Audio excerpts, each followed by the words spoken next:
specifically the Mississaugas of Scugog Island First Nation, signatories of the Gunshot Treaty of 1788 and the Williams Treaties of 1923.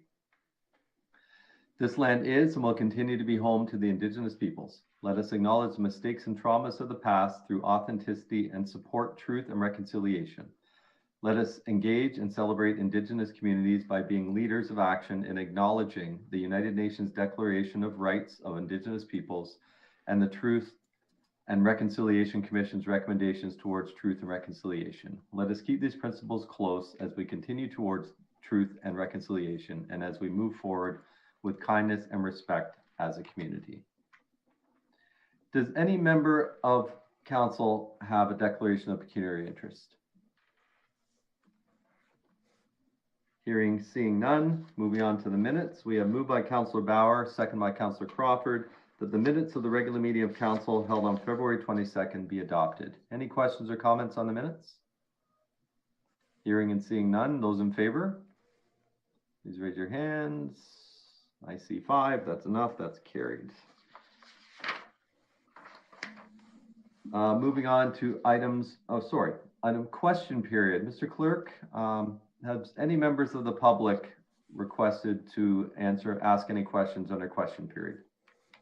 Mr. Mayor, we have not received any questions for question period tonight. Okay, thank you. Moving on to delegations and presentations. We have our first presentation, item 5.1, Ajax Anti-Black Racism Task Force update. We have Mariska Thomas, who is the chair, and Dane Lawrence, the vice chair of the task force. Mariska and Dane, whenever you're ready, please go ahead. Mayor Collier, councillors, members of the senior management team, members of the audience, good evening. It is an honor to represent the Ajax Anti-Black Racism Task Force, also known as the AABR Task Force, as the chair. And Dane Lawrence, vice chair, will also be presenting this evening. As indicated in the June 29, 2020 motion, the Tongue of Ajax listens to the voices in the community and is committed to take action on systemic and institutional racism to combat barriers felt by Black people and other racialized groups. The Tongue of Ajax can be a leader in providing opportunities to the Black community and other racialized groups, enabling them to reach their full potential and contributing to the long-term well-being of individuals, families, and communities in Ajax. This evening, the presentation will focus on 4 goals. These goals are currently being worked on in consultation with the Tongue of Ajax. Next slide, please. Goal 1, to encourage the Tongue of Ajax council, staff, management, and community to learn, acknowledge, and participate in the United Nations International Decade for People of African Descent. The members who worked on this goal are Sonia Ellis-Seguin, Nikidia Thompson, and Danielle James. Action for Goal 1. As the UN Declaration of the Decade of People of African Descent has been recognized nationally, we encourage the Tongue of Ajax to acknowledge the decade and understand its relation to the work of the AABR Task Force and share with the community. Next slide, please. What is the UN Declaration of the Decade of People of African Descent? Around 200 million people who identify themselves as people of African descent live in the Americas. Many millions more live in other parts of the world outside of the African continent. In proclaiming this international year, the international community is recognizing that people of African descent represent a distinct group whose human rights must be promoted and protected. There are 3 main pillars: recognition, justice, and development. These pillars were established for promotion and protection of the human rights of people of African descent. These pillars provided the foundation for short and long-term initiatives set out by the AABR task force and will be used as a roadmap towards achieving equity for the Black community within the town of Ajax, TOA. Next slide, please. The recommendations to the town of Ajax. 1, the town of Ajax acknowledges the UN International Decade for People of African Descent. The decade and the pillars are the foundation from which the AABR task force intends to anchor their goals. Therefore, acknowledging the decade also assists TOA with a more fulsome understanding of the goals of the task force. 2, the town of Ajax and AABR task force collaboratively develop a communication strategy that highlights the support of the UN Declaration and connects the goals and initiatives of the task force for presentation to the residents of Ajax, staff, and stakeholders.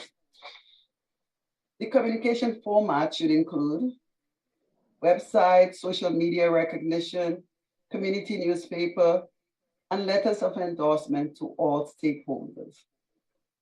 And 3, that a resource document is created for distribution at Town of Ajax facilities, outlining the International Decade for People of African Descent and the relationship to the AABR Task Force initiatives. Next slide, please. I would like to present the next goal by sharing the following quote with you.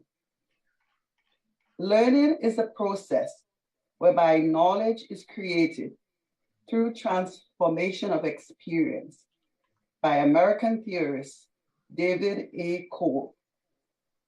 The goal is to engage Ajax business leaders to review their policies and practices to reduce barriers in hiring, internal promotion practices, leadership development, workplace skill training, and connecting to the UN Declaration pillars of justice and development. The action recommended is that the town of Ajax implement paid internship programs for Ajax residents from the Black community and other racialized groups.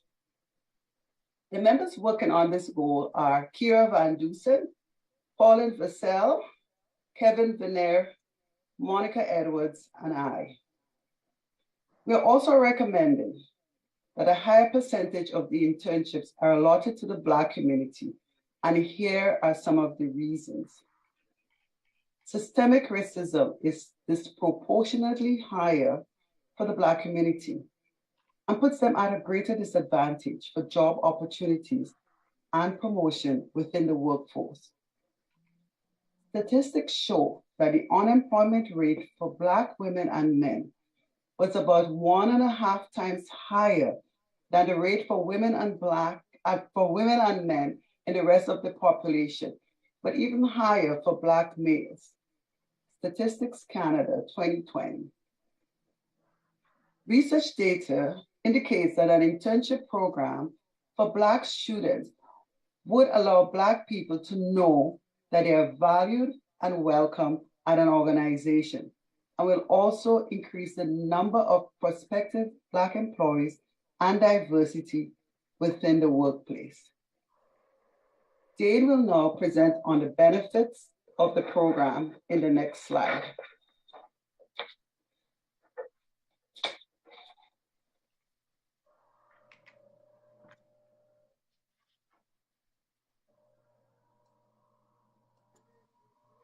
Sorry, Dane, you're on mute.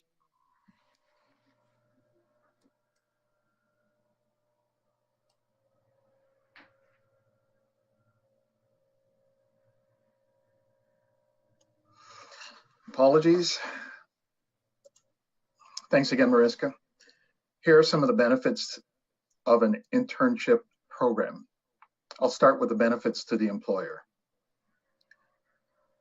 Employers help produce highly productive and potential future leaders by complementing and enhancing a student's academic study through meaningful work experience.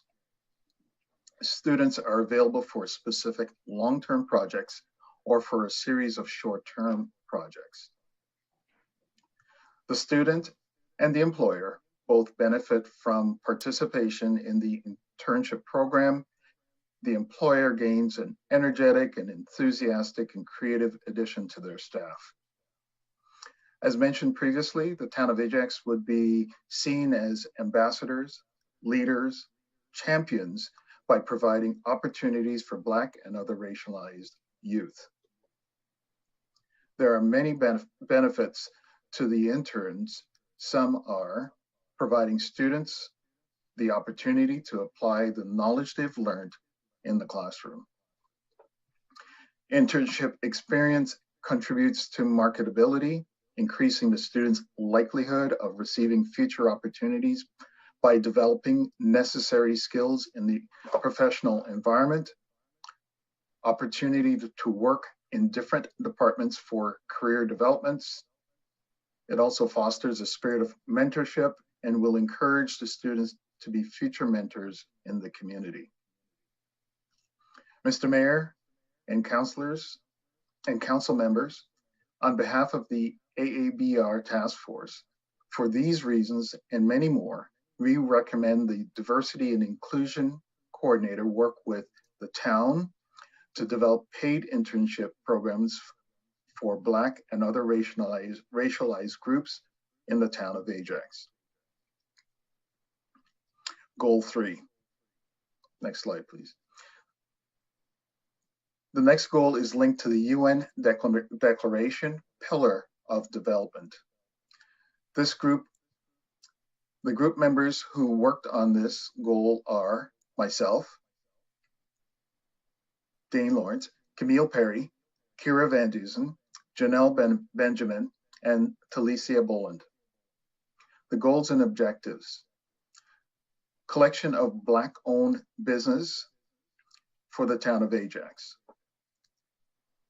Learning from Black-owned businesses that support is needed while working under the effects of anti-Black racism and COVID-19. Work to develop supports and incentives by identifying and partnering with diverse organizations to support Black-owned businesses and other racialized groups. Phase 1, and I believe the next slide, the AABR task force to circulate a survey to Black-owned business entitles over a specific period. The development of a Black-owned business directory that will be used as a two-folded process. It will require the consent from the business owner to publish their business on the TOA website to promote these business entities. Sharing of the information with the goal of the required departments with the town of Ajax or other key community partners that may be able to plan programs, support. Example, strategic planning to these business entities. Future integration with the region of Durham for a central repository of Black-owned business directory. Phase 2.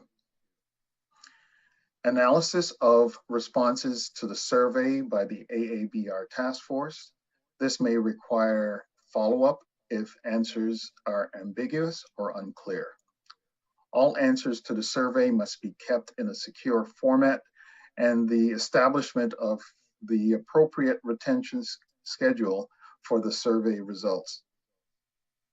Research and investigate the available support that can assist these business entities. That would include identifying key partners who would be able to provide assistance for Black-owned business within the town of Ajax. Black-owned business directory is published on the town of Ajax website with the understanding on ongoing schedule for continual maintenance. Phase 3, the AABR task force will provide recommendations that the town of Ajax can remedy to support these Black-owned businesses. The AABR task force recommends that these three-phased approach be implemented when building a Black-owned business directory for the town of Ajax. Next slide, please. Goal 4. The final goal is connected to the UN Declaration Pillar of Justice.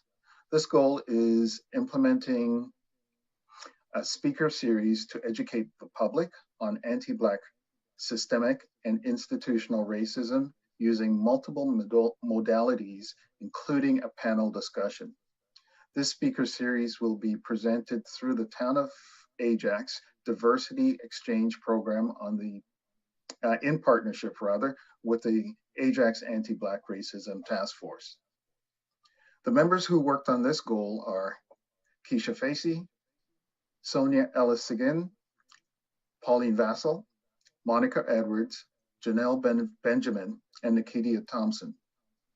This speaker series is set to consist of 5 sessions, and the group members are currently collaborating with the D&I coordinator for implementation.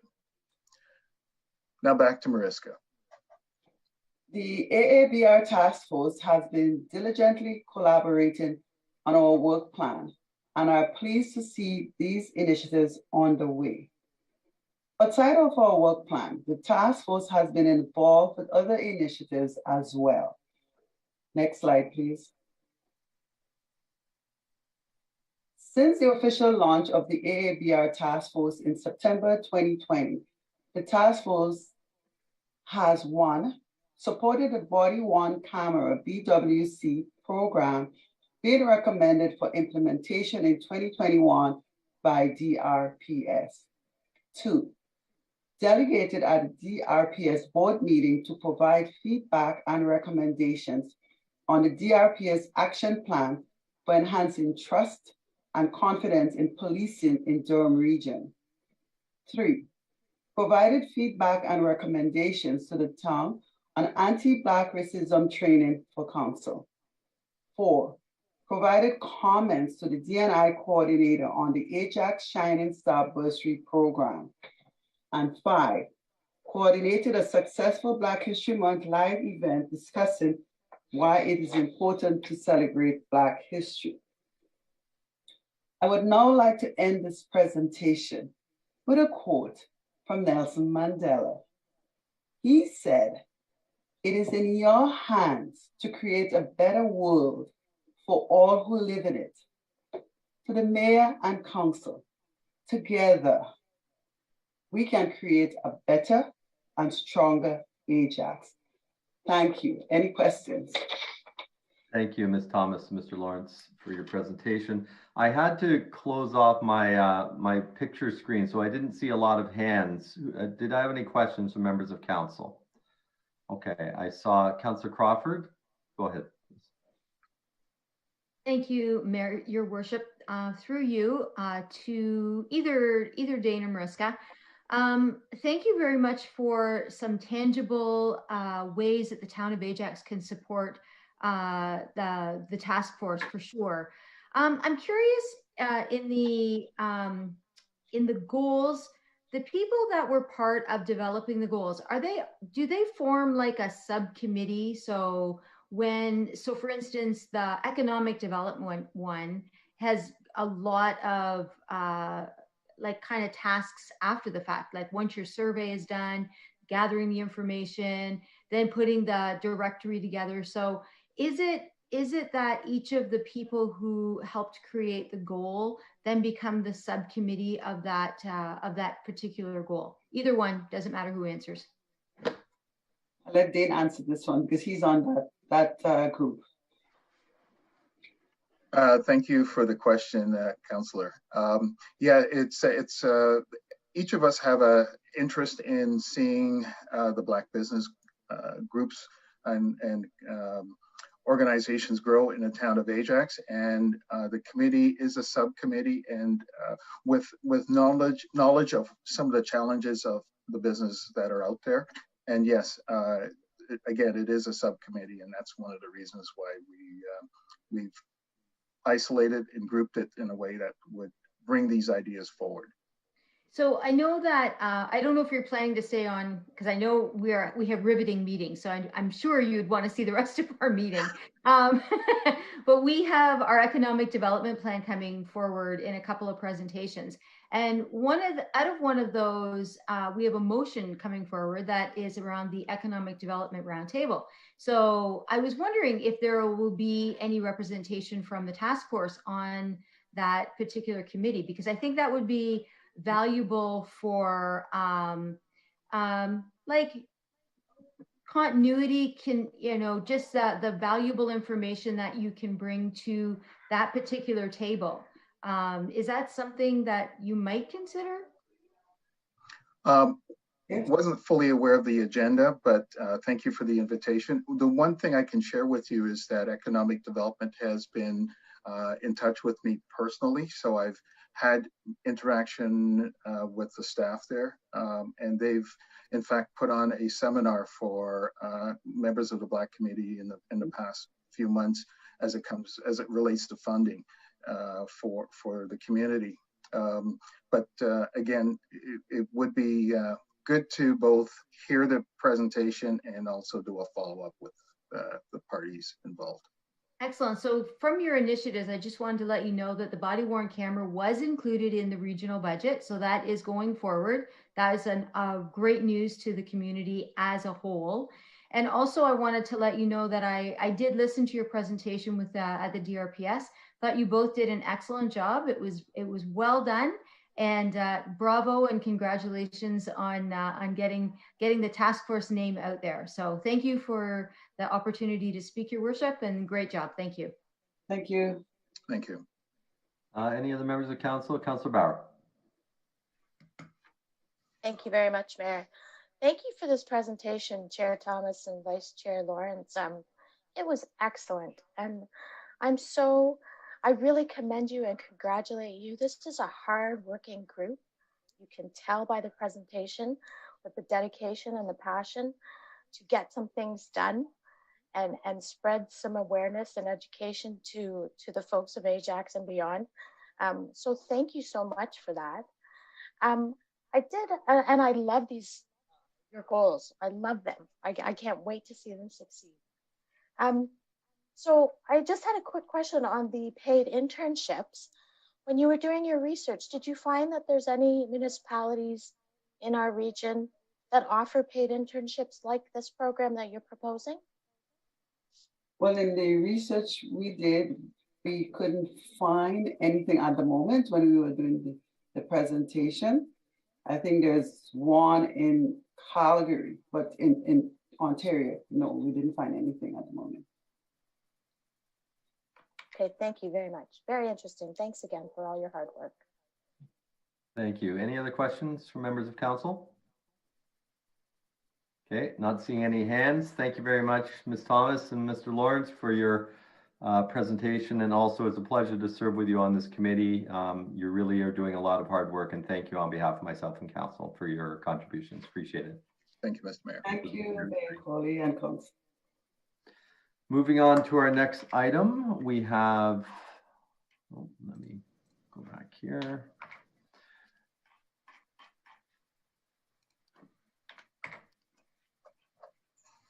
Item 5.2, presentation by Para Marine Search and Rescue, 2021 Community Government on Corporate Awareness. And I believe we have Colin Thompson, Commodore, and Clint Scott, Community Development. Colin and Clint, are you guys ready to go? It's Colin here. Can you hear me? We can hear you. Go ahead, Colin. You've got 5 minutes.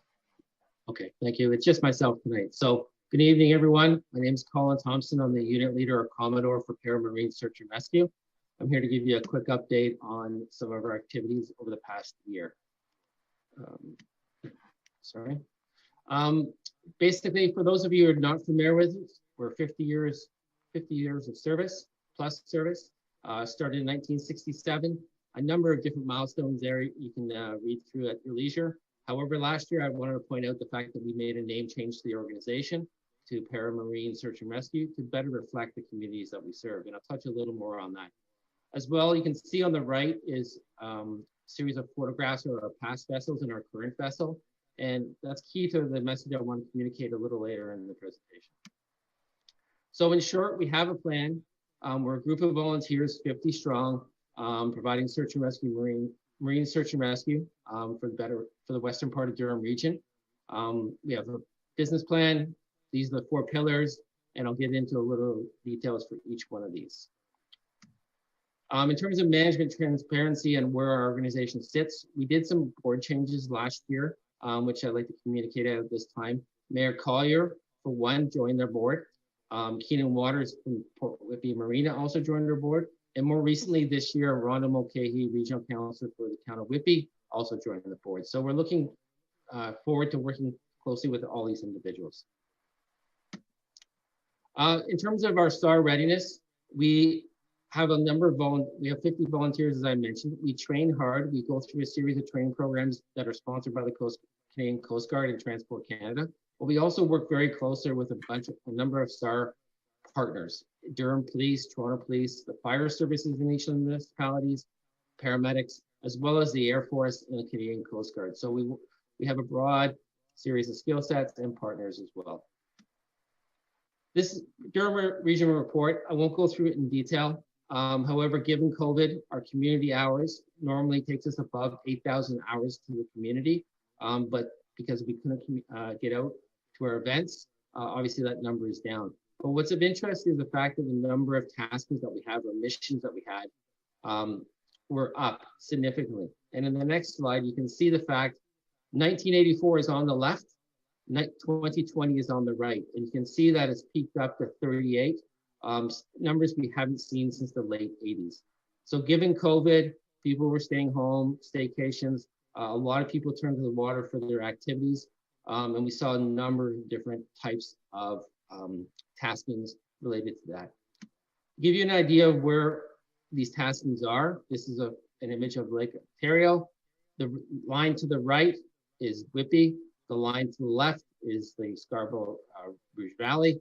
And you can see basically the Pickering Ajax in between those 2 lines. Of the 38, almost a quarter of them fell into waters off of Ajax. So it gives you sort of a perspective of the number of people going out there this year or last year. So example taskings, I won't go into this in detail, but in short, we have traditional sailors, powerboaters, sailors, kayakers, canoeists, especially off of the Ajax. All types of Canadian Tire blow-up specials, I would call them, going offshore. Some are long taskings, some are short, some are ended with a positive outcome, and some unfortunately ended in a negative outcome. So happy to answer any questions, but in short, we do respond to a number of different and a variety of taskings. Sorry. So as I mentioned, the brand has changed over the years. It's gone through several evolutions. Last year, we changed it to better reflect Whitby, Ajax, and Pickering. And basically, you can see the new colors, the new brands, the municipality names are in the brand, and you'll see that out in the community this year. You'll see it in particular on a new trailer that we're going to be showing once we're permitted to. Basically, you can see the messaging on there. What I really wanted to mention tonight is our long-term strategy is around asset management for our vessel. We need to replace it in the next 5 to 10 years. These are the specifications for it. We'll look at the latest technologies, including electric and hybrid technologies, but we really need to understand where we're going with this.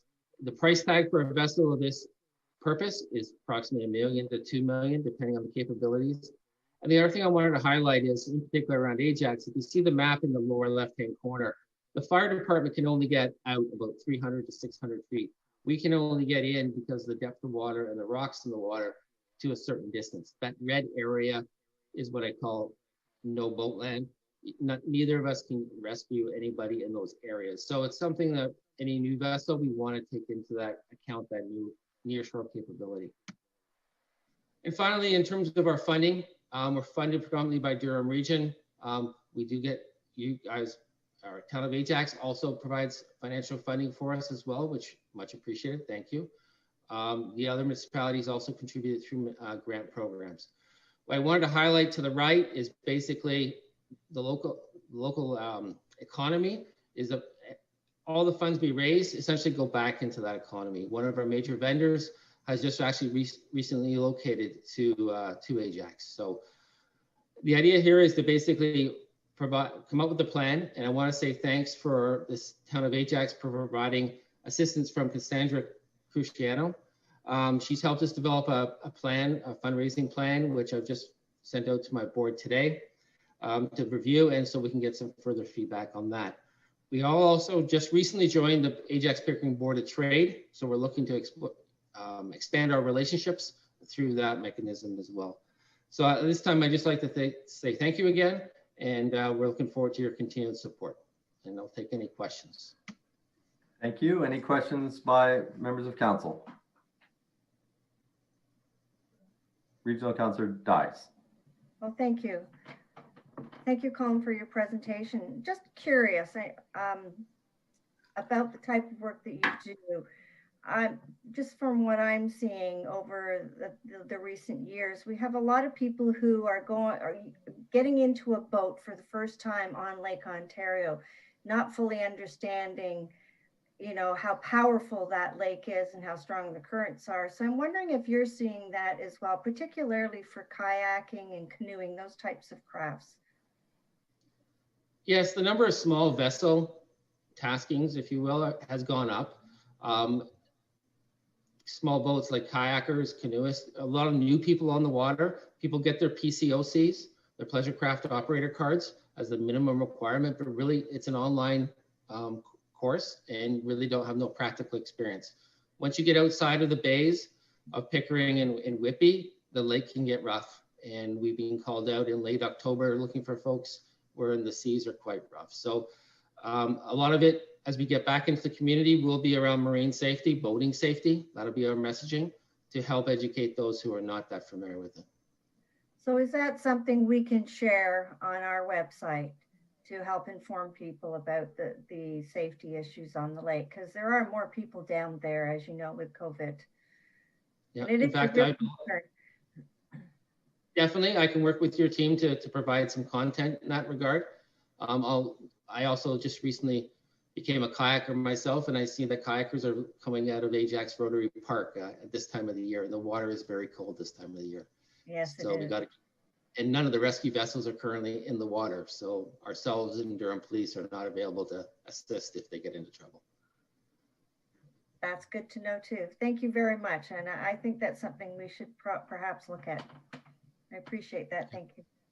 Thank you. Councillor Crawford?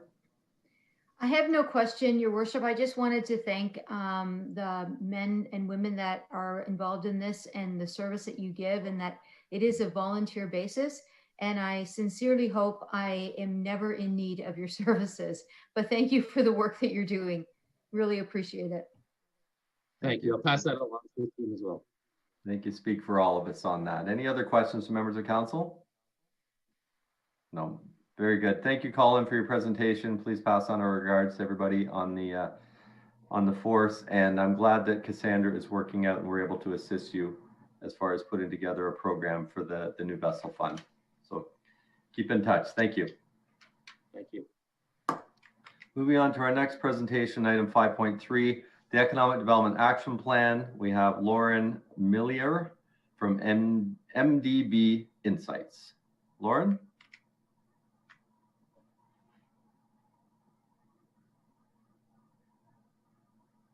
You're muted, Lauren. I'm just trying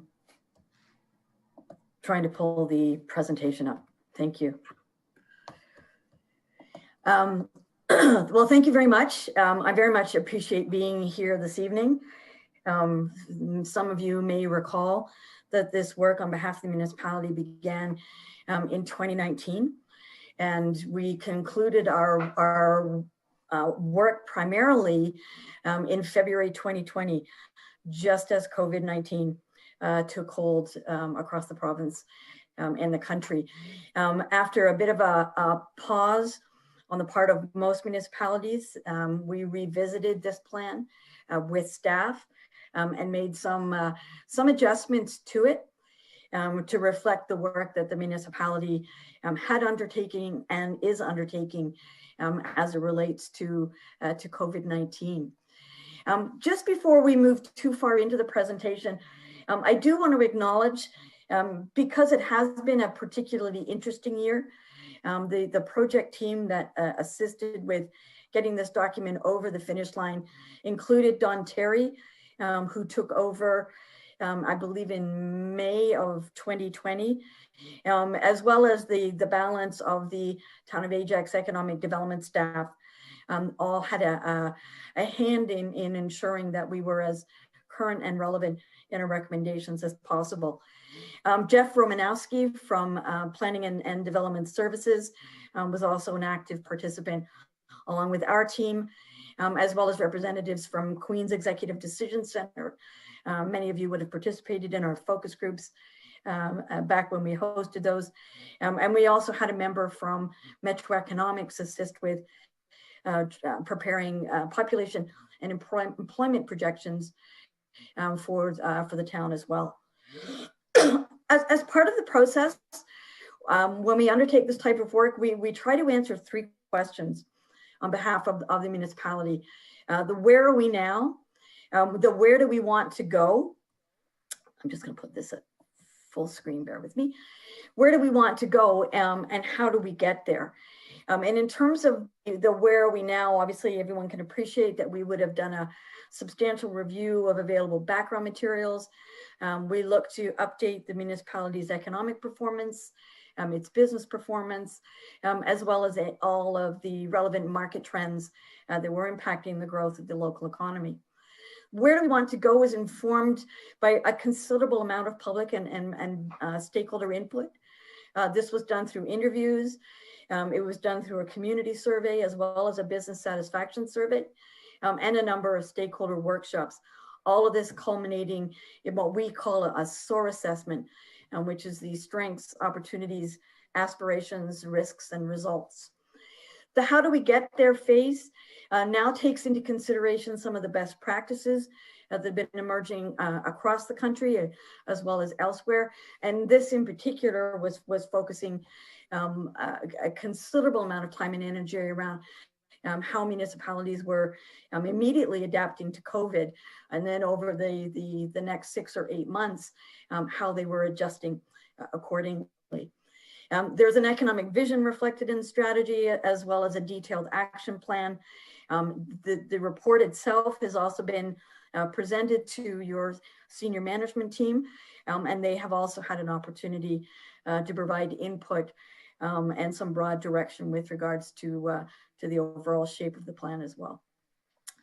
One of the things that I do want to point out is just how economic development has evolved and how this has been reflected in the plan today. Traditionally, we would have looked at business retention and expansion, recruiting of new businesses, startups. But what we're increasingly finding is municipalities are doing that, but they're also looking at how they support talent development around retention, development, and recruitment of the workers that you need to grow your economy long term. And another very important element I would suggest is the role of the municipality in placemaking and the impact that has in supporting and attracting the type of talent and businesses that you want to be able to have in the community. The plan itself is a 5-year action plan. This differs from the previous strategy, which was 10 years.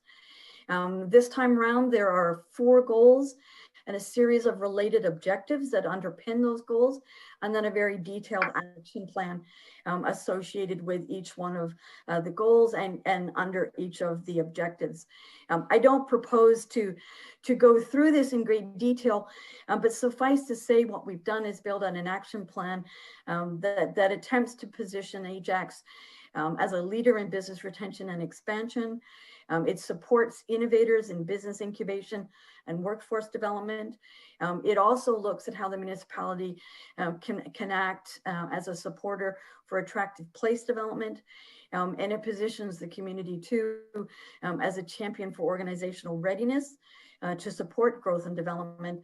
And this is as much because of some of the gaps in programming that we've seen because of COVID, but also the opportunities to improve upon some of the infrastructure that the municipality has in place like its priority path program, Ajax Advantage, et cetera.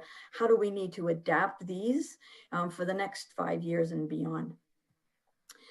One of the other important elements too is a recognition that this is not simply an action plan for economic development, but there is significant crossovers, as you can appreciate, in other departments. There are assets we touch upon. There's the implications of technology and how that's being onboarded. Marketing certainly is a role for economic development, but there are also others that are involved in this space as well. And then lastly, the notion of how economic development in conjunction with others can support some of the projects and events that the municipality is involved with and support of. One of the things that, as I said earlier, that we do want to acknowledge is the fact that COVID-19 still casts and will likely continue to cast a very long shadow for municipalities, particularly around their economic development programming. So as part of the action plan that's in front of you this evening, there are a number of particular recommendations that look at how to onboard some of the economic recovery work that the municipality has underway, and how as well we might look to shift some of the thinking and the narrative around these recommendations to ensure that what we're understanding businesses are actually continuing to deal with is being addressed through the action plan itself. So you'll see recommendations about conducting business impact surveys in conjunction with the BRNE. There is recommendations around how to profile and highlight businesses that have adapted and minimized through that adaptation, the impact of COVID-19.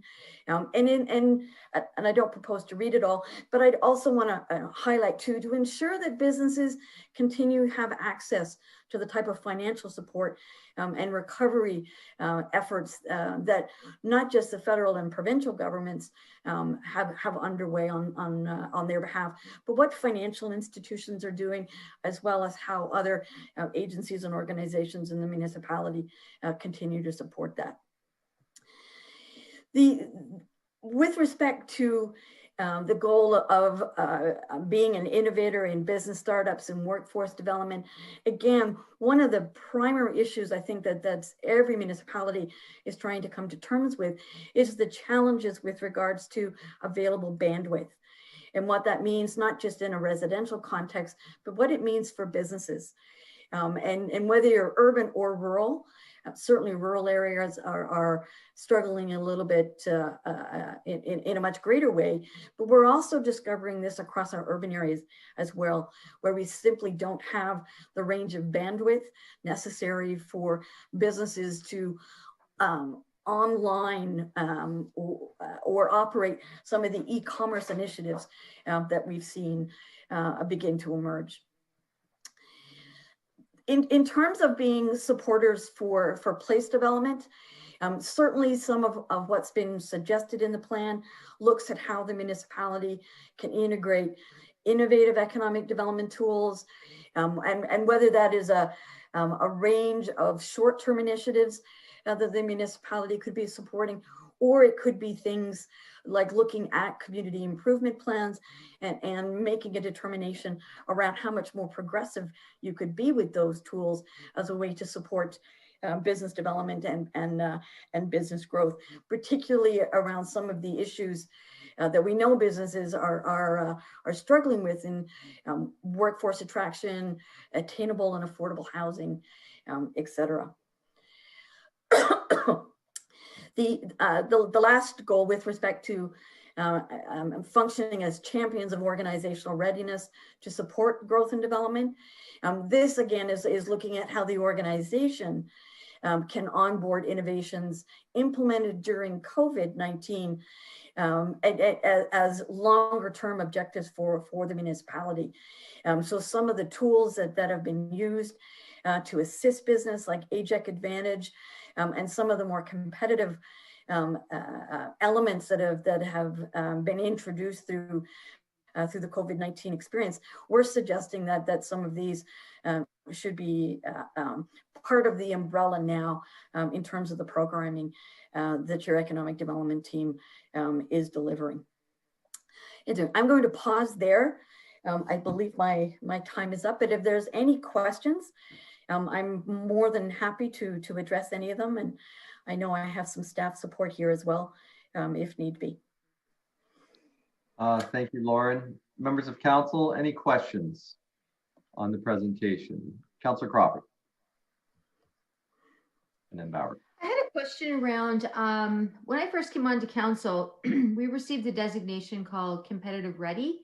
Does that designation stay with us? Do we have to do anything to upgrade that that certificate? At the time, I know it was quite a prestigious and also onerous thing to actually achieve. And I was just wondering does that stay with us, or do we have to do anything to upgrade it? I think I would defer to staff as to the timing associated with it, but I would certainly think it was something you needed to upgrade or at least recertify on a regular basis. Mr. Romanowski, are you able to expand on that? I can't speak exactly to the timing of the certification. I know it's been in place for, I think, about 5 years. We've had it in place, if I'm not mistaken. I don't know the timing of it, but that's definitely something that I can look into with the help of Don Terry and his team and see where we fall with that and whether or not we're due for a recertification on that front. Great, thanks very much, Jeff. No problem. Thank you, Mr. Mayor. Your worship, sir. I think it was, thanks for bringing that up, Marilyn. I think it's been actually quite a bit longer than that, but I don't know if we've really seen the benefit of getting that. I know we're the only municipality in Canada and one of 5 in North America to actually get that designation, but I don't know that we ever saw anything come out of it. But it was a good exercise to do. Councillor Bauer, I saw your hand next. Thank you, Chair. Thank you, Ms. Miller, for the presentation and the report. I just had a question. In the report, it mentions that the Economic Development Action Plan recommends that the town of Ajax complete a comprehensive review of the town's 2 BIAs. So I was just wondering if someone could please speak to that, and what does that entail? What does that mean? What does it look like? Please and thank you. Through the chair to you, I believe that I would defer to Jeff Romanowski on that. There is some research that was reflected in the reporting, but there were some challenges in doing a full-on review of each of the BIAs over the course of the project. Yes, thank you.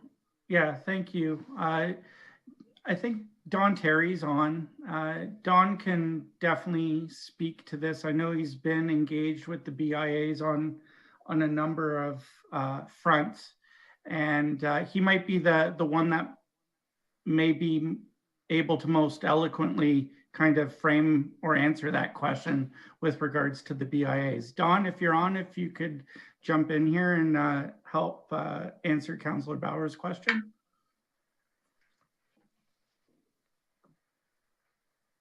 Mr. Terry, are you here? I think he's the economic development one there. Yes.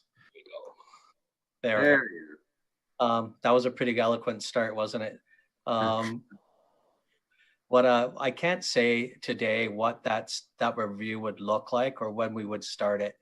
The call for, or the recommendation for it came from information gathered by Lauren through her research in talking to one-on-one with stakeholders, doing online surveys and focus groups. There has been a lot of shifting across the province in how BIAs go about their business. And I think in the midst of a pandemic, with the research that we found, that it's prudent to just take a look and ensure that our BIAs are providing proper adequate service for our BIA businesses and for the town itself. And certainly we'll continue to work with the BIAs in collaboration when we do that review. And also I would add to what Dawn's already said is any moves we make on that from economic development and planning development department being the overarching department where ECD sits, those moves will be communicated with council as we move through that review process. So it won't carry on any further than it needs to, as it'll go through the appropriate channels through our senior management team and through to council, and obviously keeping the BIAs themselves and how their current structure is, keep them informed as the process unfolds. Thank you very much, gentlemen. That's it for me, Chair. I see Councillor Crawford. Does any other member of council have a question before? Councillor Tyler Moore, and I'm sorry, I did have you next, and then Dies, and then Marilyn, I'll put you for a second time. Thank you, Worship, and thank you for this presentation. I'm very happy to see that there could be and should be reviews of BIAs. I think we owe it to the business owners that are there now that participate. Obviously, my perspective is in Pickering Village specifically, whether or not some or maybe even all of it is antiquated, whether or not we need to spruce things up, change things around, and always try and do a better job. So I'm very much in favor of some kind of review, and it'll be interesting to see what comes out of that. My question is this kind of review happening in, there's 450 or whatever municipalities in Ontario, BIAs all across the province. Do you know offhand if this is a thing right now? Because of COVID, I think it's all prompted us to think about things that we've been doing for a long time, and maybe we can do them differently. Do you know, through you, Mr. Mayor, to maybe either Jeff or Director Romanowski or Manager Don Terry, if this is being done in a lot of other BIAs across even in the GTA? Through the chair, I can speak locally, and then maybe I can ask Lauren to speak about it on a more provincial level. But certainly locally, you may have followed that the downtown Oshawa BIA has folded, and the city is developing a new method for delivering some of the same services. And I think Lauren can jump in now, but I think we're seeing BIAs, evolve across our province. Just through you, Mr. Chair, to Councillor. We have done work in recent years with the City of Toronto, which supports a considerable number of BIAs, both commercial and industrial, oddly enough. One of the things that we have seen through COVID, and I'm not familiar with any that have necessarily folded, but a lot of them have hit the pause button. We've recently done work with Bolton and Town of Caledon, and they have hit the pause button there as well, for the simple reason they're unable to raise resources to do some of the things that they would normally be doing. I think one of the challenges a lot of the BIAs are going to be dealing with out the other side of COVID is the strong movement to an online presence on the part of businesses, retailers, commercial operations. And I think that the nature of the services that BIAs will need to be delivering in the future to make them relevant will need to be revisited on a very significant level. I think every municipality with a BIA that's asking them for financial support will have to go through this exercise. Just follow. Thank you so much. I'm just reiterating, it's never been more important for us to be sensitive to the expenditures of small businesses and how much they've suffered over the last year and a half. And we're right at the heart of the matter here. So I'm really glad that this is happening, and we're taking a deeper dive, as they say. Thank you, Your Worship.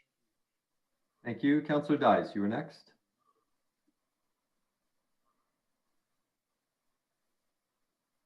Sorry about that.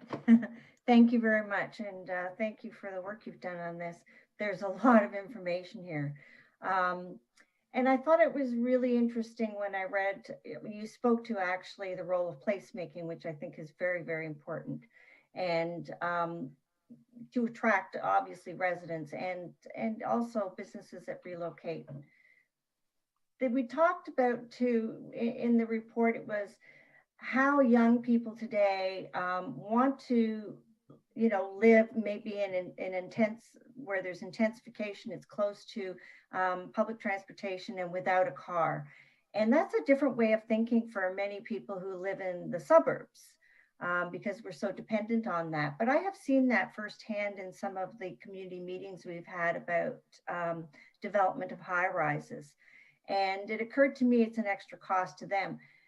You mentioned that there are other communities that are focusing on walkable, pedestrian first development communities type thing. And I wonder if there's any that are standouts that I can have a look at.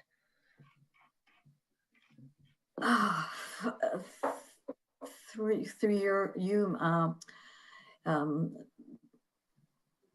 the chair to the councillor.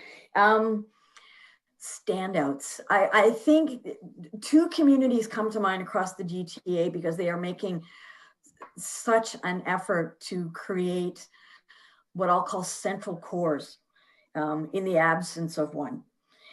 Historically, the work that Markham has done is probably on a scale that Ajax should consider.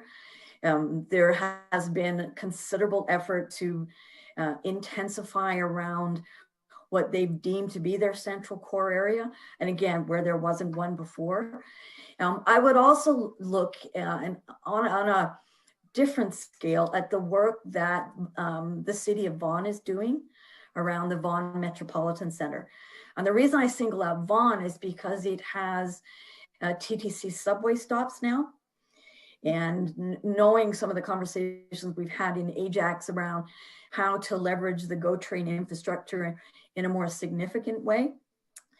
And certainly the interest on the part of the development community to look at how to intensify around that infrastructure. And probably Burlington is a little bit further behind those two again. Again, trying to leverage the GO transit infrastructure that's in place and what that will mean in terms of intensification and how to support those walkable environments as they build out. Those would be three that I would certainly have a look at. I appreciate that. Thank you. And I have another question, I guess, for Mr. Romanowski. We do mention the Pickering Village as being a walkable pedestrian place, but we also have potential there to build on the old part of the village, the old Kingston Road, by intensifying or building on the land that the municipality owns where the ice pad is. And I know we were looking at there. I just wondered how far we are in the process. Sure. Well, a lot that site where the arena and the community center and the library are, that's going to be really focused on and look through the Parks and Rec master plan. That's been really where the direction's going to come from on what to do with those lands and to get an idea of the development potential or what partnerships could be entered into in order to realize the development of those lands. See a mixed use development probably occurring there over time, something that fits in and really kind of, you know, sets the stage for those types of placemaking spaces within the town. And I think that's an area that through the Parks and Rec master plan, we'll be able to at least have an idea of and a vision that's going that way. I know Mr. Meredith on the call, he could, and Mr. Vida, they're both heavily engaged in the Parks and Rec master plan. I'm also part of that, and that's where those discussions have gone so far with regards to the town property in the village. Sorry to interrupt. No problem. So we did have a plan in place, or we looked at this quite a number of years back. And we know that residential would kickstart any type of new businesses on that sort of streetscape that we're looking for. But we also were looking at a community aspect of businesses. We have a very strong strong arts community, and a lot of it was centered in the village, and they really need to be nurtured because there is a part of tourism there as well that I think we're missing, and I think that fits in the village. So I'm hoping that when we look at that land, we're still taking that into consideration. I know we don't need a theater anymore, that's done, but we were looking at teaching spaces and maybe small businesses in the arts that can still foster that what's happening in that area now with the artists. Yeah, through the chair to Regional Councillor Dyes. I mean, all those things that you've said, Councillor Dyes, we've talked about around the screen, I guess, for lack of a better term. Whether it's part of a cultural plan or the Parks and Rec plan, or some type of development that's a mix of uses, whereas community space or maker space, like what Sarah is doing with the library, or is it a mix of residential uses? Is there other community town facilities in there that could be kind of rolled into the mix there too, right? So we have a really good opportunity here with that property. It's a significantly sized parcel, and I think that as we go through the Parks and Rec master plan and do some more visioning on that parcel and the surrounding context. Nothing's going to move forward without this council knowing about that. And that's definitely the information that you've provided, Councillor Dyes. We can take that back to the group, and they've heard that this evening. So that'll be top of mind for sure. Okay, well, I appreciate that. I do think I know tourism was mentioned in the plan also. I was pleased to see that. And I think that's an area that we haven't really strongly focused on and has huge potential. We're going to see that this summer in a big way. So, and that's not a bad thing. It's how you manage it and how you get people, to investigate more of your town or your city. So thank you. I appreciate the information. No problem. We just talked about that at the mayor's meeting today, Pickering Village. I have Councillor Crawford for a second time. Any member of council that hasn't spoken yet for the first time? Okay, Councillor Crawford, go ahead.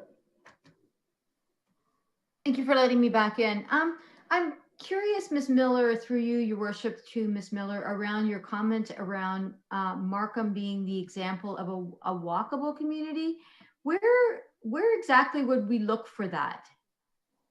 If you look in the area of Markham where their theater is focused and City Hall is located, there is what I'll call a central core area that they've laid out through master planning that is designed to be a walkable area, a residential area, employment area that works in conjunction with City Hall, the theater, as well as some other footprints in proximity to it. So it's leveraging the built environment that's around it as well. And also the 407, I imagine too, right? Because is that the Highway 7 area? Oddly enough, the 407 wasn't there when they started. It certainly is now. But yes, the 407 would run just to the south of it. Okay, cool. Yeah, I lived through the whole bond thing, so I understand that part very easily. My other question is to Don Terry around the Economic Development Roundtable. When are we going to see the call to community to start this table getting developed? Actually, given endorsement of this plan tonight, it should start to get rolled out tomorrow through IMO, and social media will be putting out a call for volunteers to set forth their interest and their qualifications for being on that task force or roundtable. Excellent. Thank you very much. Thank you, Your Worship. Okay, any other members of council?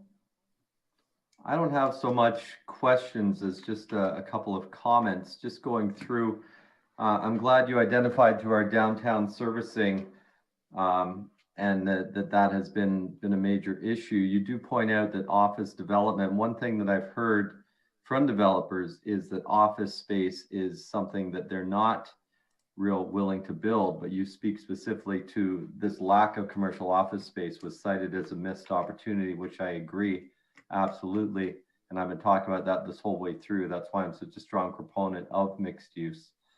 But one of the things that this council has recently done is what I think is a fairly bold move, and that's through the Envision Durham exercise, approving, is it five? No, four properties in outside of our downtown, because we recognize we have that sewer constraint issue there, but around our other employment park, where we will be able to hopefully have that office space, that live, work, pedestrian friendly, mixed use type in close proximity with a lot of development on the outskirts of a lot of the development. And I think I see that tying in a little bit here, which is good.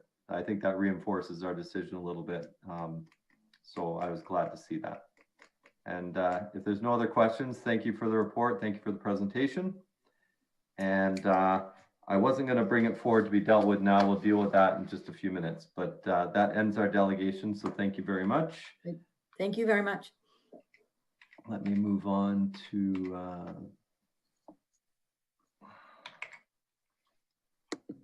moving on to correspondence. I have a motion to suspend the rules of procedure to allow an additional piece of correspondence. Mr. Clerk, I believe you have the correspondence from the Ontario Big City Mayors that you could put up. I have moved by Councillor Tyler Moore and second by Councillor Khan that the rules of procedure be suspended in order to add an item of correspondence from Ontario Big City Mayors regarding their March 19th meeting. And this does require 2/3. So can I see hopefully everybody's hands? Those in favor, please. I see 1, 2, 3, 4, 5. There you go, 6. That's carried. Thank you. None opposed. To allow this piece of that's on the screen right now. Thank you, Mr. Clerk. On the items of correspondence, do we have any polls from any members of council? Councillor Crawford? Oh, you're muted. It's been a year. You'd think by now I could remember this. I don't know. So stupid. I just wanted to recognize the town of Brock and their motion to do the interim cap on the gas plant and the greenhouse gas emissions. I wanted to mention. Which one is that? It's number 9. Number 9. Okay, hold on a minute. Hold on a minute. Are there any other polls other than number 9? Okay, so I moved by Councillor Bauer, second by Councillor Dyes. And I guess I will pull the Big City Mayors one that we just added. We'll call that number, whatever the last one is. So on the balance, moved by Councillor Bauer, second by Councillor Dyes, that the report dated March 22nd, 2021, containing items of correspondence we received for information. So on the balance, those in favor? Any opposed? None. That's carried. Thank you. On item 9, Councillor Crawford. Yeah, I just wanted to pull it out to recognize the Township of Brock, and the only reason is that this has really picked up quite momentum. I think there's 19, including the City of Toronto now, municipalities that have brought this motion forward. I tried to get the Works Department to endorse it and couldn't get them to endorse it. So I'm very happy to see that the town of Brock actually did that, and that's all I have to say about that. Thank you. Are you moving that we endorse that, Councillor Crawford? Yes, sir, I am. Can I get a seconder, please? Second by Councillor Lee. Those in favor of endorsement? That's carried. Thank you. On the last one, can I get a mover to endorse the Ontario Big City Mayor so I don't have to vacate the chair? Moved by Councillor Bauer, second by Councillor Crawford. Would either one of you like to speak to it before I speak to it quickly? Okay, I'll just speak to it quickly. I asked for this to be added because at the Big City Mayors meeting on Friday, we did discuss this. We've already passed resolutions here at this council opposing the 7-Eleven, which was one of the ones that was the correspondence from Oshawa there, request for liquor license, asking for wholesale liquor sales for bars and restaurants. And these are the businesses that have been hit the hardest. And this also talks about housing initiative funding from the federal government as well. So there was a number of very good recommendations that came out of the Big City Mayors, this resolution. that I thought that we as a council would be good for us to endorse and support, because it does affect all municipalities. Ontario Big City Mayors is a strong voice, but again, Ajax Council is a pretty strong voice too. So I just wanted to bring this forward. Does anybody else have anything to say on that? Hearing, seeing none, it's been moved and seconded for endorsement. Those in favor of endorsement? I see all hands, that's carried. Thank you. Moving on to reports, we have the Community Affairs and Planning Committee report, moved by Councillor Lee, second by Councillor Khan, that the Community Affairs and Planning Committee report dated March 1st be adopted. Any questions, comments on the CAP report? That was the case study for our downtown last week. Hearing, seeing none, those in favor of receipt or approval? Any opposed? No, that's carried. General Government Committee, moving on to GDC, moved by Councillor Bauer, second by Councillor Tyler Morin, that the General Government Committee report dated March 8th be adopted. Questions or comments on the GDC report? Okay, hearing and seeing none. Those in favor? Any opposed? None opposed, that's carried. Summary of Advisory Committee activities, moved by Councillor Crawford, second by Councillor Khan, that the Summary of Advisory Committee activities report dated March 22nd, 2021, as attached to the meeting agenda be received for information and the recommendations contained therein be referred to staff where applicable. Any questions or comments on the Advisory Committee reports? All right, hearing none, those in favor of receipt? I see all hands, that's carried. Moving on to departmental reports, 7.4.1, the Economic Development Action Plan that we just had a presentation on, moved by Councillor Tyler Moore and second by Councillor Khan, that the Town of Ajax 5-year 2021 to 2025 Economic Development Action Plan be endorsed. Any further questions or comments on the Economic Development Action Plan? Hearing, seeing none, those in favor of endorsement? I see all hands, that's carried, thank you. Regional Council reports. Any regional council reports? Councillor Crawford. I just have a quick update from Vision Zero. So around APS, which are the audible sounds at the lights. In the 2021 year, Ajax will be receiving 2, 4, 6, 7 of these inner intersections: Harwood and Emperor Street, Harwood and Clements, Farrell and Doughty, Audley and Williamson, Westney and Taunton, Westney and Williamson, and Westney and Atherton / Curtis. So each of those intersections are going to have audible push when they go for the light to change as part of the AODA. And according to the traffic department at the region, this is going to be something that will be pushed through many of our intersections through the AODA for safety, not only for people with disability and hearing, but also for seniors, also to help with safe crossing at our intersections. So just wanted to give you a quick update on that. Of course, our red light cameras and our automated speed enforcement are continuing with great success, much to the not happiness of our residents, but they have been extremely successful. And definitely they are going to be having, I think, 4 new permanent automated speed enforcements that were approved in the budget, which is good news for slowing people down. And I just wanted, that was my update from Vision Zero. Thank you. Thank you. Any other regional council updates? Okay, not seeing any hands. I will just talk quickly about our new vaccine clinic here in Ajax, which is done with the Region of Durham Health Department. We've all, I think many of us have had an opportunity to tour the Audley Rec Center banquet hall and see the good work that they've done in there. Everything is all set. The facility will open on March the 24th. It's going to be running from 10:30 a.m. till 8 o'clock p.m. every day, 7 days a week, weekends, stat holidays, doesn't matter, from now until I think an unspecified ending date. They are set up to do about 1,500 vaccines a day, but because of limitations, they're going to be booking about 700 vaccines per day. And the online booking opened today. So if you're 75 years or older, you can go online to durham.ca/vaccine appointment and book your appointment today. You can book 7 days. They're booking 7 days in advance.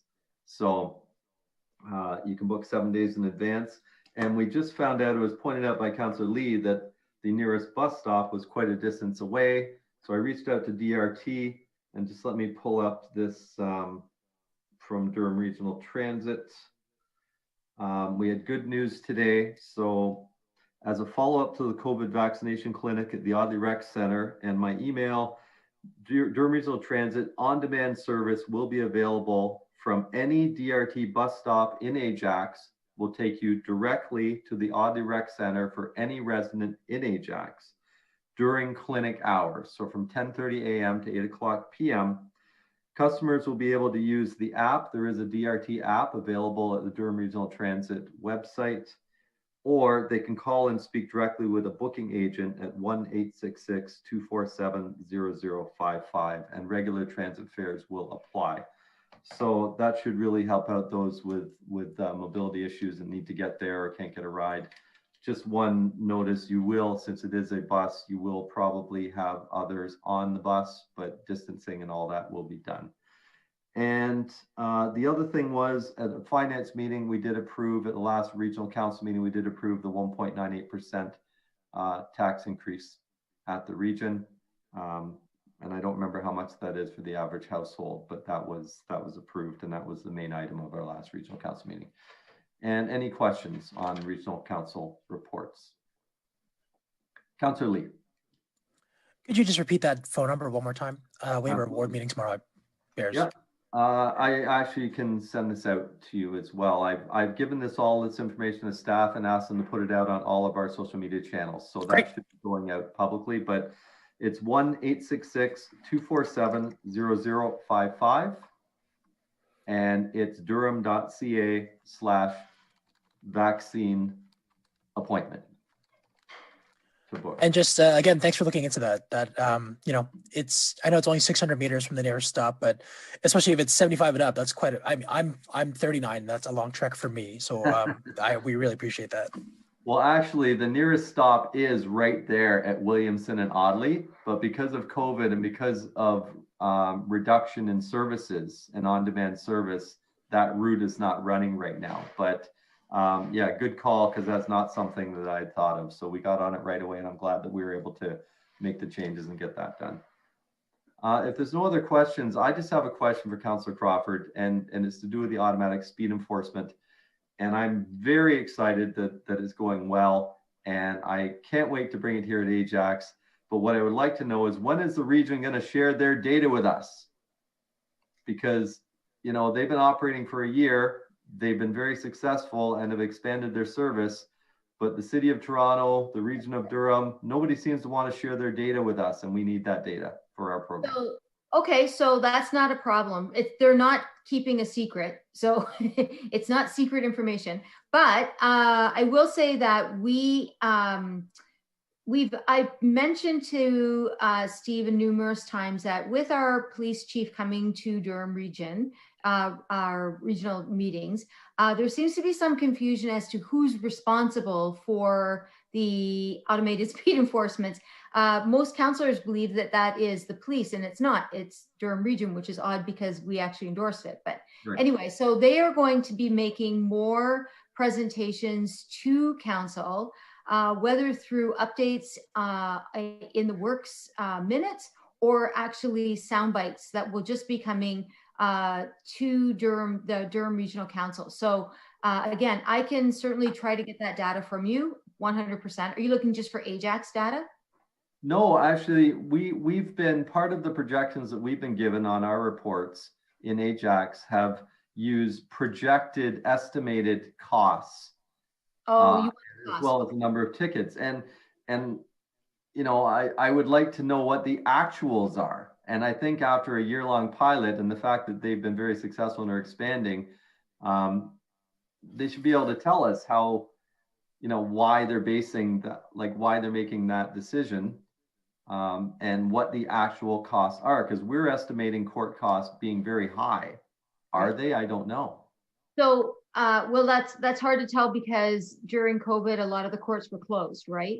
So they're estimated because situations changed. The reporting station closed down during COVID in the first wave. The court system closed down. There's many things that actually factored into not having accurate data. If you're talking about, so data, I think how many tickets have been given out. You're thinking you want not data, but costs. Is that what you're looking for? Yeah, Or they're saying that it doesn't generate revenue, which I understand that it's a break-even proposal, but we would like to be able to hammer down those costs and those actual numbers for Okay. operating and everything else, so we can make a better informed decision. Okay, fair enough. That's I can work on that for you. Excellent. Thanks. Yeah. Any other questions on regional council reports? Fair enough. I have moved by Councillor Lee, second by Councillor Crawford, that the regional council reports of March 22nd, 2021 be received for information. Those in favor? Any opposed? None opposed. That's carried. Moving on to business arising from notice of motion, and we have a number of motions here. We have 5. I'll turn over the chair to Councillor Dyes at this point for the next 2 motions as I'm part of them. So the first is a land bank levy, moved by myself, seconded by Regional Councillor Lee. I won't read the entire thing because they are all printed in the report, but just therefore now be it resolved that staff be directed to investigate a land banking levy and report back financial, legal, and strategic implications of a land banking levy program and recommendations for consideration prior to the 2022 budget process. And I'll just speak to it quickly. So I got tongue-tied there. We've been working very hard to move our vacant lands, get them, open it up, get shovels in the ground. At the same time, real estate prices have been skyrocketing. So resident or business landowners that own property can sit on that property and it appreciates in value. However, we're not able to collect the tax revenue on those lands. And I don't mind if people want to sit back and have their property appreciate. Nothing wrong with that. However, since this council took the initiative back in 2007 to pre-service a lot of our employment lands at taxpayer expense, it would be nice if we could recoup our costs and get those monies back and get these moving and get these jobs created. We've been very successful so far, but there's still a number of vacant parcels that could potentially sit for an indefinite amount of time, which is their right. However, I think it's incumbent on us to be responsible to recoup the tax dollars. And part of that would be potentially through a land banking levy, based on those that if they want to sit in land bank, no problem, but you're still going to be paying the taxes on that property. So this is just directing staff to look into this and report back to council at a later date before the next budget process. And I would ask for your support. Thank you, Madam Chair.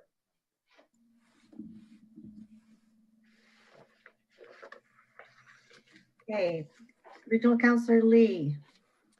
Just echoing the mayor's comments, we went through this whole process of, mapping out our land for the next, in a sense, 30 years. And we're excited about, I think I fairly speak for all of council. We're excited about the growth potential in Ajax, but not if a developer is just going to sit on land until it's convenient for them. So this is just a way, again, I'd much rather work with developers to actually use this land and use it for employment reasons or whatever the end result may be.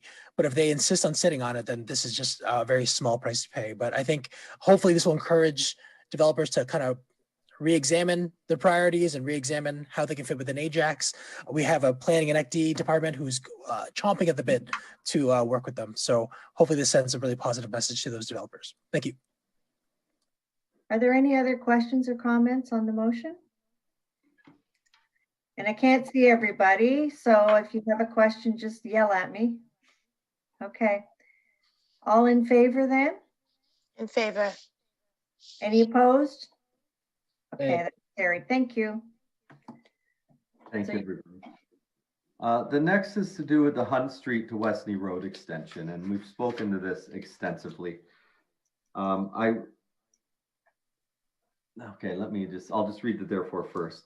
Therefore be it resolved that economic development staff, in consultation with transportation planning and finance, be directed to report back to the May 2021 General Government Committee meeting with a report assessing the scope of property acquisitions required to facilitate the extension of Hunt Street to Westney Road, including the acquisition of 285 to 289 Hunt Street and 232 and 234 Mackenzie Avenue, which are currently on the market for sale. And that's moved by myself, second by Councillor Bauer. And I'll just speak to it quickly and then turn it over to Councillor Bauer. This property is on the market. We just had our economic development report ahead of us. We've heard ad nauseum for the last several years about our sewage capacity restrictions holding up our downtown. And we had a report through the case study last week that we just approved today, which spoke about a few different solutions, but the number one solution is the Hunt Street connection to Westney. As I said, this property, or a majority of the property required, is on the market right now. There's a number of things that could happen. We could sit back and wait and do nothing and just hope, and maybe somebody will buy it. And if somebody buys it, maybe they will develop it sooner rather than later, and maybe we'll be able to get the land we need to extend Hunt Street in the sewer capacity and solve our problem. But that's a maybe. Or maybe we could work with a partner, another developer, maybe have a private-public partnership where a large developer buys the land and we work with them to master plan, and we get the portion that we need to do the road, and the property gets developed and we have our sewer connection and we free up our restrictions in downtown. Or perhaps the town of Ajax buys the land and maybe we debenture it, maybe we buy it, maybe we debenture it, maybe we master plan it, maybe we put the road through. And then once we've got that in place, maybe we sell it off to another developer and they develop it and put in the, I don't know. But all this is asking is for staff to look at a few of the different scenarios, because if it's up to me, I don't want to sit and wait for potentially 10 years, for instance, for somebody to come along and develop this and we can move it forward. It's on the market today. I would just like to have staff look into this and get back to us in May with the numbers so we can, again, look at the different scenarios. And I can tell you, I have spoken to a couple of potential partners, and there is interest in working with us. But I think we need to do this groundwork first and see exactly what is required before we do that. So that's what this is asking. And once again, I'd like to ask for your support. Thank you, Chair. Are there any questions? I'll just make a comment, Chair Dice, please, if you don't mind. Happy to second this motion. Thank you, Mayor Collier. You know, this is the sewage capacity, the issues. It's a long-standing identified issue that you know, we really need to fix. And it, in this area, you know, it stands between the downtown that we have and the vision of what it could become. So I'm very happy to second this motion. Thank you. Madam Chair, it's Marilyn. I'm not sure if you can see me. I can see it. Thank you, Marilyn. Go ahead. Through you, Madam Chair, to Mayor Collier. So are you asking for staff to come up with a cost of the sewer upgrade? No, what I'm asking staff to do is to come up with some different scenarios on how we can acquire the land. I think we already, I know the Region of Durham last year, Works Department did approve, did recognize the Hunt Street extension was a high priority and did approve the funding for it in 2021. If you recall, I moved a motion trying to get it moved to 2020, which was unsuccessful. But I think that is it $6 or $8 million they have allocated in their budget. But if we don't have the land, and we don't have partners to move forward, the region's money isn't really going to help us. And if we don't have the $18 million to put the road through, again, it's not going to move forward. So what I'm asking staff to do is look at different ways that the land could be acquired. Okay. Whether a partner buys it and we work with them, whether we buy it and then we sell off what we need later, and what that would cost us to finance, or I don't know. I'm just sort of spitballing a couple of things here off the top of my head, but that's what it's asking, is for staff to look at how these lands can be acquired, what it would cost, and the different ways that we could finance it to help accelerate this project. Okay. Okay. Thank you. Thank you. Is there any other questions, any other comments? I just have one, and I guess you might want to refer it to staff. I'm a little bit, I don't know what the time frame is here. You've got a property that's for sale and it's time sensitive. So will we have enough time to go through this and look at all the different options? I don't know how quickly land like that sells, if it's not a problem. Just curious. Is that to me? Well, to you or to Mr. Romanowski, they're going to be the ones I would think are looking into this. In finance, yeah. Yeah, to the chair who's asking the question, as the mayor's put this motion forward. So Councillor Dies, your question was, is this enough time, and you also asked about the property itself. So maybe just clarify your two questions for me. Well, obviously, if you have a property for sale, it might be time sensitive. It could sell in a week. I don't know how quickly properties sell. Do we have enough time to look at the different options to purchase or partner? We do have time. The property's been on the market for a while now. I think it's been on the market since either late last year or early this year. So it's been on the market for a bit.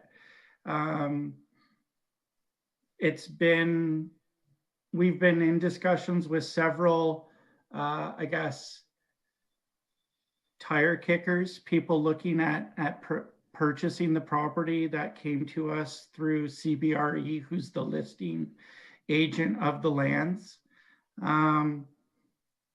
But no for real purchasers at this point, at least based on our conversations that we've had with some of the prospective purchasers. So that's kind of the lay of the land with regards to kind of the real estate. And it's been around for a while. Like I said, it's been on the market for a bit, but no real action on it as of yet. And your second question? No, that's good. That helps. Thank you. Just Okay. give me an idea of moving forward. Thank you. No problem. If there are no other questions or comments, I'll call the vote then. All in favor? Any opposed? That's carried. Thank you very much. Back to you, Mr. Mayor, I think, is it? Actually, point of order, would it be appropriate to move up 9.5 so that we just finish all the mayor's motions?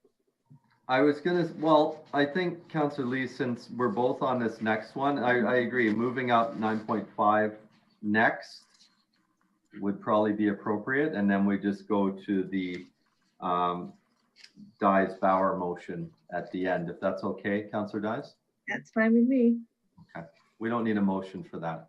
So Councillor Lee, you are next. Very good. Thank you, Chair.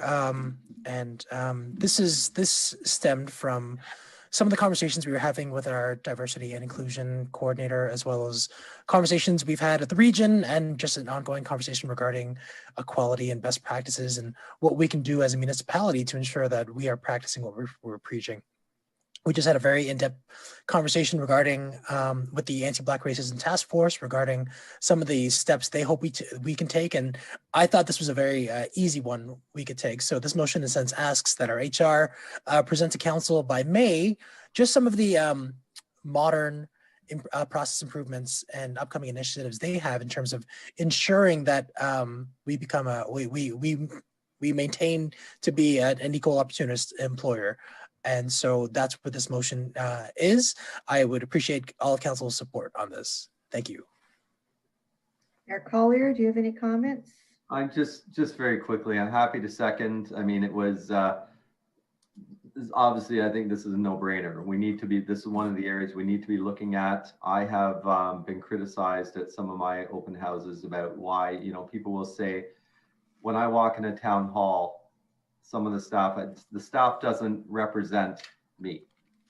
And I don't think that's an issue with our hiring practices so much as just people tend to come and stay at the town since it's a great place to work and be here a long time. And it's going to take some time through attrition to change that. But I think we do have to have a look now, since we are looking at systemic racism across the board and identifying. I think we have to at least look at our hiring practices, whether it's doing things like blind resumes or, you know, very diverse panels for the interviews or those type of things, and make sure that we have those policies, procedures in place so that we can make sure that we're sort of taking that off the table and that we're doing things properly. So I look forward to this report coming back, and I'm really happy to second. Thank you. Any questions or comments from council? Yeah. All in favor then of the motion? Any opposed? Carried. Thank you. And just the last one, Madam Chair, thank you. Moved by myself, second by Regional Councillor Crawford. And again, I'll just read the therefore. The Ajax Council believes the province should maintain its commitment to land use planning for the long-term benefit of Ontario by upholding its own policies and priorities in all land use decisions, and that all land use planning decisions, provincial and municipal, should remain consistent with the provincial policy statement. And Council strongly urges the province to repeal Schedule 3 of Bill 257, which is the Supporting Broadband and Infrastructure Expansion Act in 2021. And again, I'll just speak quickly. This motion obviously was written before the events that happened a week and a half ago.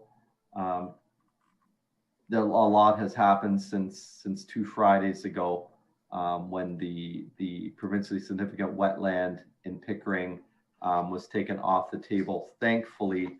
However, as long as Section 3 is still in Bill 257, the option for the province to be able to bypass the provincial policy statement, which is basically the law that stops this type of thing, the door is still left open.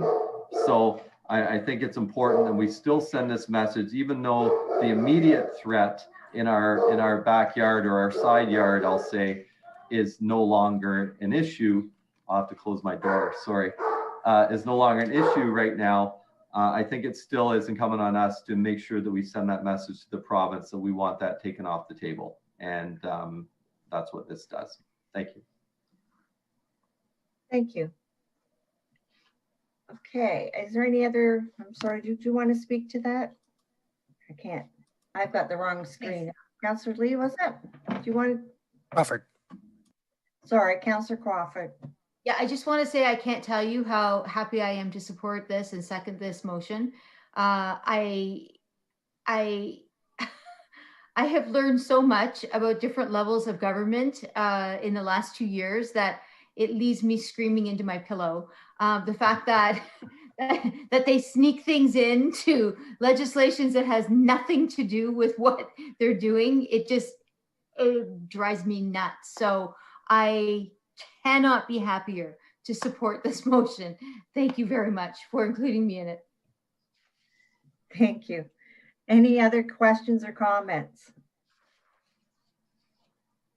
Well, I have to say I do appreciate it as well. It's been a whirlwind of activity thanks to the changes, proposed changes the province has made, taking away Conservation Authority, their authority to protect lands to some degree, and now changes to the PPS and Planning Act. So it's pretty devastating that they can hammer their way through this, which is actually going to hammer their way through the our environmentally sensitive lands. that we want to protect for obvious reasons. So thank you for bringing it forward. And if there are no other questions, I'll call the vote on the motion. All in favor? Any opposed? Thank you. I'll respond. Back to you now, Mayor Collier. Thank you. And I just want to say on behalf of Councillor Dyes, thank you for all your hard work that you've been as our board, as our director on the TRCA. I understand I'm sure it hasn't been easy at all dealing with this all the way through. And like I've said a few times, I'm all for a fair fight, but when they keep changing the rules, it makes it pretty difficult. So thank you for sticking in there on this, and Councillor Lee as well with CLOCA, Central Lake Ontario Conservation Authority. It's difficult for the conservation authorities when they take away your authority and your power to do your job. So moving on to growing the Greenbelt, we have Councillor Dyes, over to you for your motion. Well, thank you. Thank you. So I guess it's the next piece of the saga of what's happening at the province. So on February the 17th, the province announced a 60-day consultation period because they're looking at growing the Greenbelt, which is a great thing. This includes, you know, the Greenbelt, we all know the importance of it. It does include the farmland, forest, wetlands, and watersheds. But it specifically refers to the priority of ideas for adding and expanding and further protecting urban river valleys.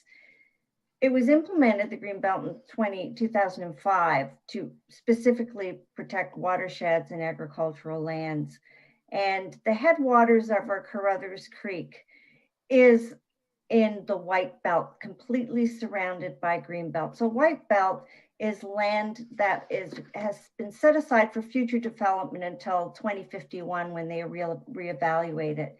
But it never made sense to us here in Ajax that it was completely surrounded by Greenbelt when it is in fact the headwaters of a watershed.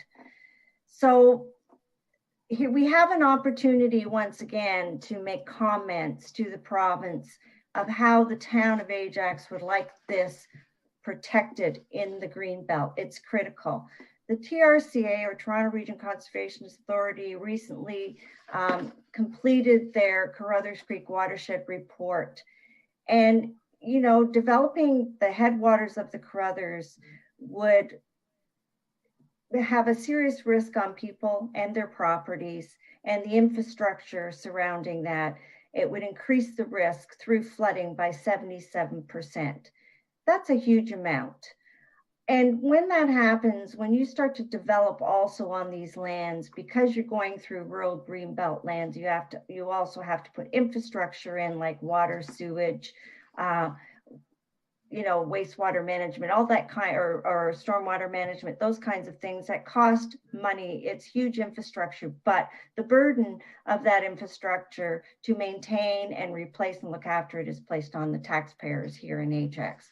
So these are some of the issues that you're facing when you start to build on these watersheds. And I always look at a report we did have at TRCA. We looked at a watershed in the West End that over decades had been developed, because it only takes one to start it off, and then it goes all the way down. And at the end of the day, they're looking at huge flooding remediation, because so much runoff and the changes we're experiencing in climate with heavy storms, and we're having snow melts earlier all at once. So they had to look at a special policy flood area for this. And when they looked at it, and I sort of read the report and went through and took costed all the different initiatives that it would take, a few bridge replacements, a dredging here, widening here, protecting the curve.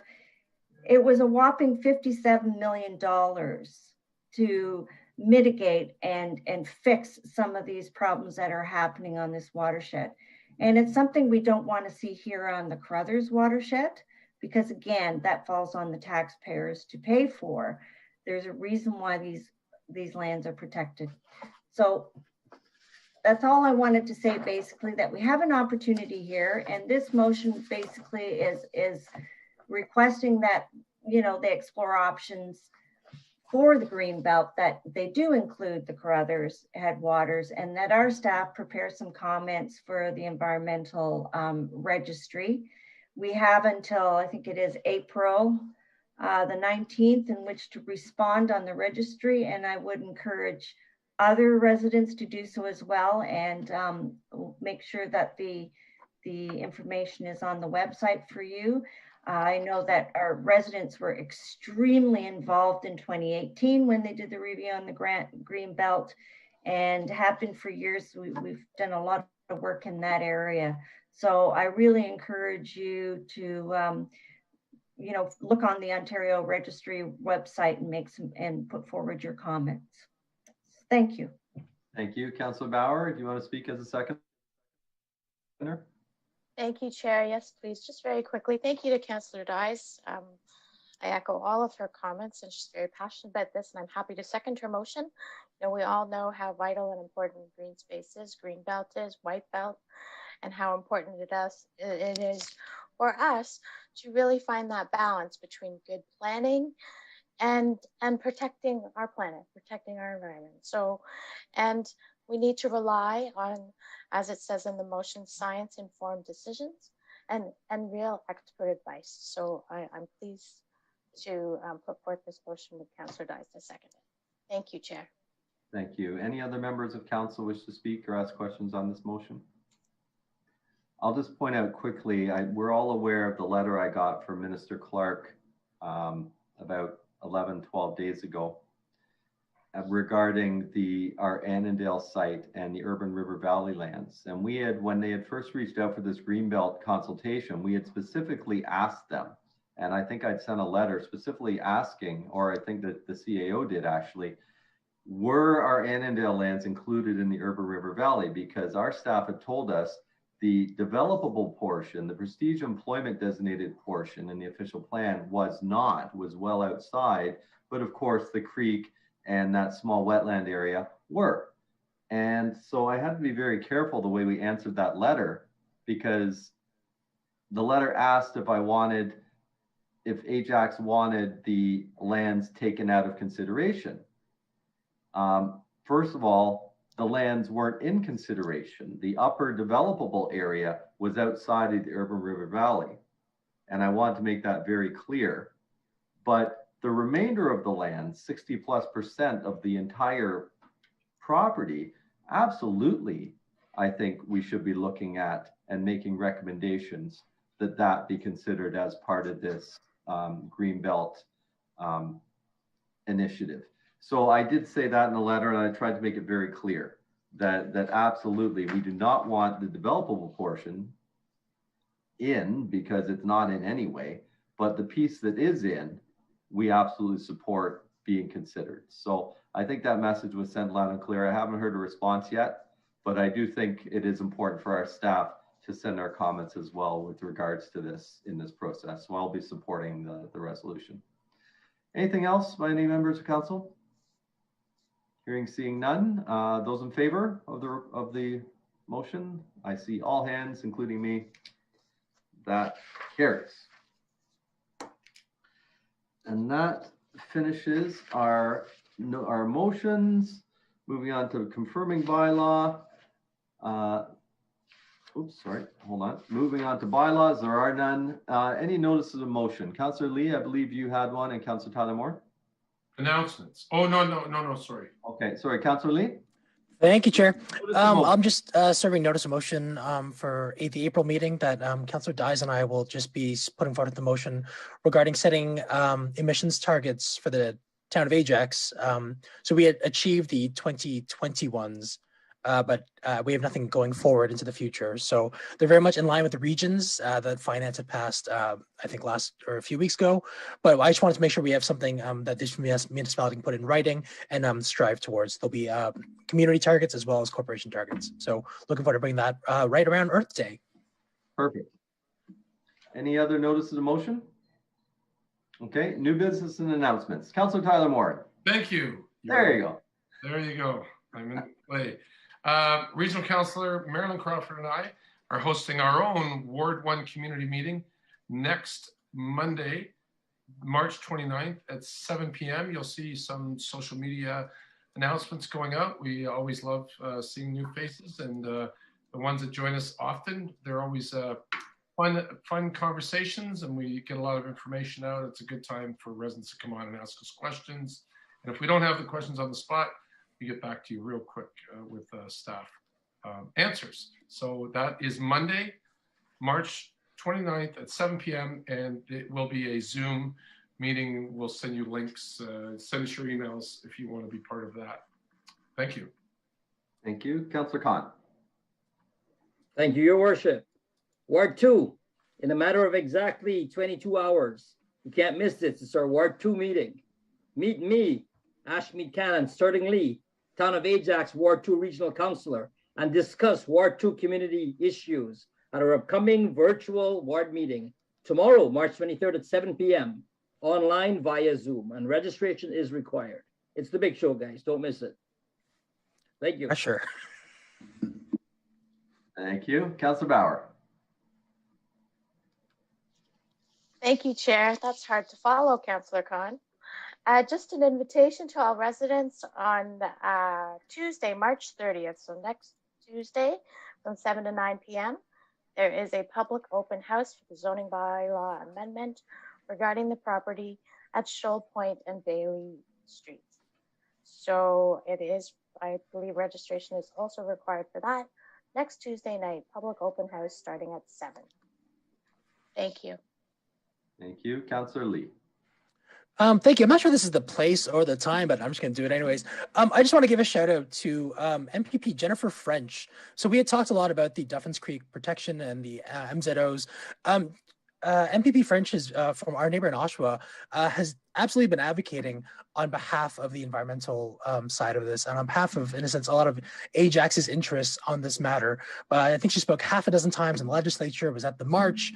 I personally appreciate it when we have representatives standing up for what the right thing, so to speak. And I don't want to get into the nitty gritty of the rehashing the argument because, you know, the decision's been made to a degree, but I firmly believe that a lot of the positive things happen as a result of her advocacy for protecting Duffins Creek and the PSW. So I just want to thank MPP French for that, her assist with that.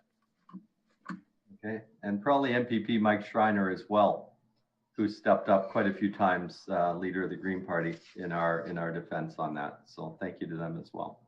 Anything further on announcements? Hearing, seeing none. Moving on to confirming bylaw, moved by Councillor Tyler Moore and second by Councillor Bauer. The bylaw number 19-2021, being a bylaw to confirm the proceedings of Council of the Corporation of the Town of Ajax at its regular meeting held on March 22nd, 2021, be read a first, second, third time and pass. Those in favor? I see all hands. That's carried. Finally, moved by Councillor Khan, second by Councillor Crawford, that the March 22nd, 2021 meeting of the Council of the Town of Ajax be adjourned. Those in favor? I see all hands. That is carried. Thank you very much, everybody.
I have time for one more question.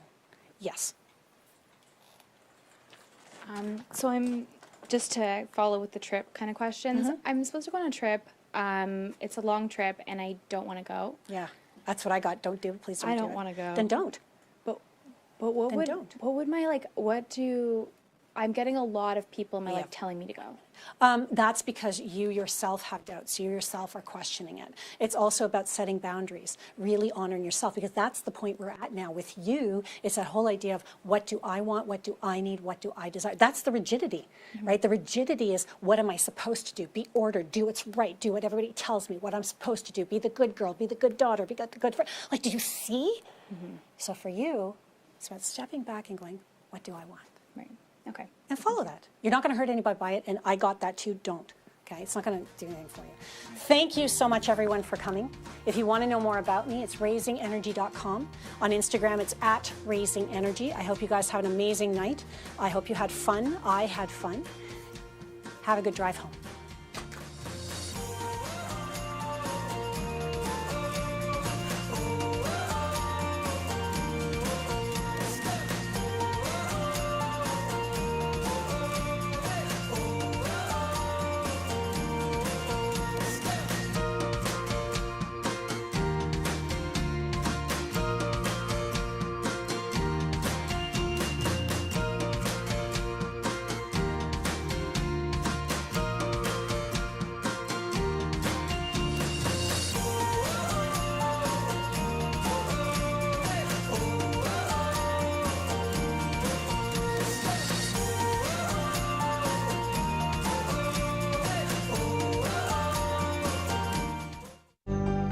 Call the Rogers TV viewer response line, email us, or connect with us on social media.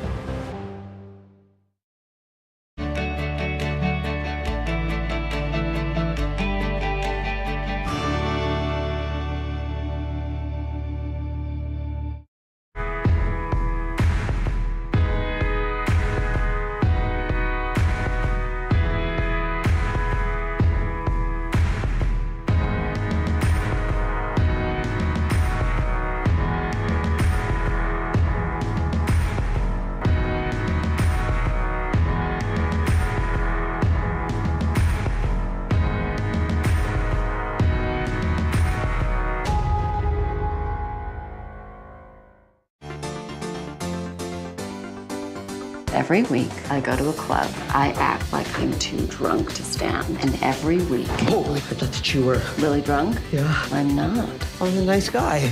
Are you? You had my son run drugs for you. This is the biggest public health crisis since tobacco. It's not our responsibility. Then whose is it? We're running out of time. Last chance.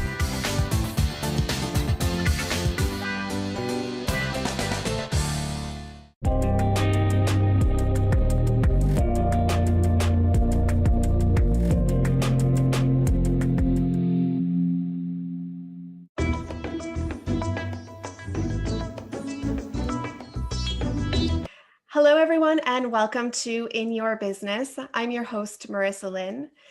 We are entering tax season for a very unusual year. Today, we are joined by our guest who will be filling us in on everything you need to know when filing your 2020 return. Ronald Kwok is a licensed public accountant and the managing partner of Kwok & Associate. Welcome, Ronald, to the show. Hi, Marissa. Thank you for having me here.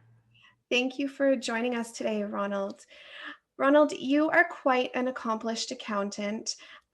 You are a CPA, a CGA, and an LPA. And for those who are looking for an accountant, can you explain to us what these designations mean?